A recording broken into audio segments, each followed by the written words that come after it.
Hello, this is ashbass. I'm going to show you some things here on my Zoom G3 unit. Essentially, we're going to talk about the Tap Tempo feature. Starting off with how we can get our delay effects that are built into the G3 to use Tap Tempo as the delay time. Now I have here as my first effect, setting the tape echo. So that's the delay I'm using. We'll go ahead and turn it on, and we'll hit a note here and see what kind of delay I already have set up.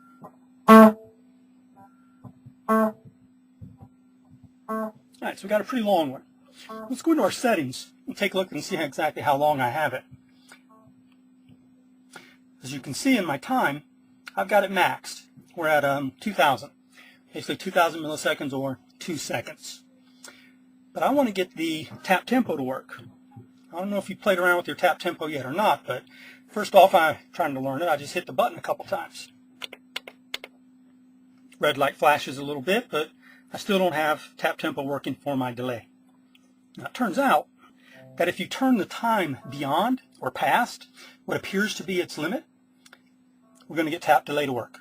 So here again I'm at tapped out, dined here on 2000. I'm going to turn to the right here with my time knob, and as soon as I go past 2000, it shows up here, I'm getting note durations. Notice as well the tap feature is all of a sudden blinking to signify that it's on. So we'll see how that note sounds. Let's tap again. A little quicker. Tap, tap. It's almost just a slap back.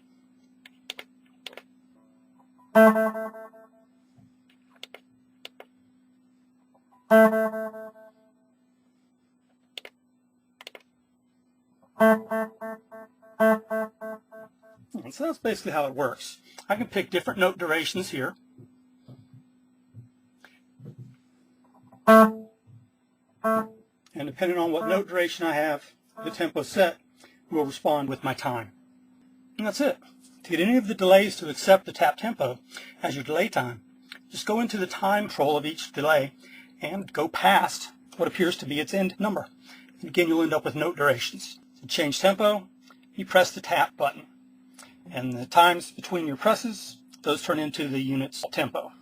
It does kind of stink though that we have to be bent over or sitting down to actually hit this tap button. It's so small you can't access it with your foot. Now, the manual says that we can buy a FS01 foot switch, plug it into the back of the unit, and I can use that to do my taps. I prefer this plugged into the back, and I have the volume expression pedal to change whatever it is I want to change in a patch.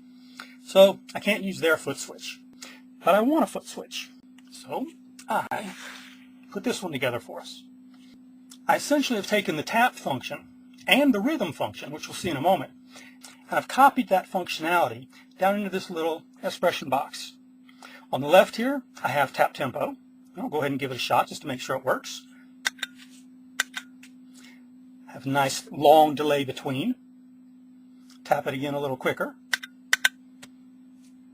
Notice here the blinking. Pretty cool. So we've got that one fixed.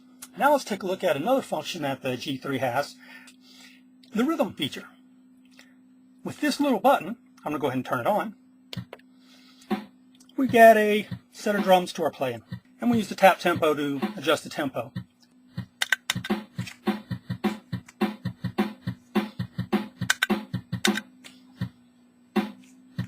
I turn the rhythm off pretty easily by hitting that button again. Now the benefit of this is I can now be standing up and access the rhythm feature of the G3. I can turn off the rhythm feature of the G3. Again, while standing, I don't have to bend over and access this one little button. Now before you say, well, there is a way to do it via the G3, and I'll show you that, we'll go ahead and turn on rhythm. And when I'm in rhythm mode, you notice our effect panels all have to do with rhythm features. While I'm in rhythm mode, this first effect panel is the on-off for rhythm. So I can press button number 1, and that does turn off the rhythm. I'll press button 1 again, and I just turned on rhythm. The problem here, though, is I can no longer tell what patch I'm in. So I don't plan to stay too long in rhythm mode as soon as I activate it. I'm going to jump straight over here to button number 3, and go to my home. We're back to effects mode. Now my effects work just as they did before, except that I have a rhythm playing now in the background. What I do not have is that panel number 1 that lets me turn on or off rhythm by pressing the number 1 foot switch.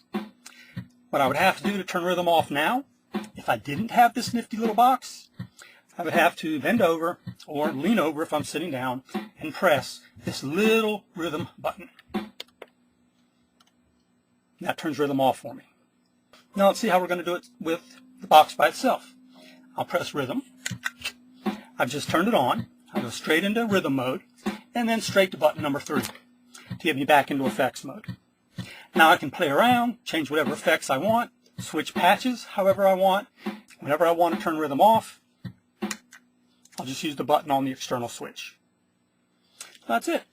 So we've seen here how to get your delays to accept tap tempo.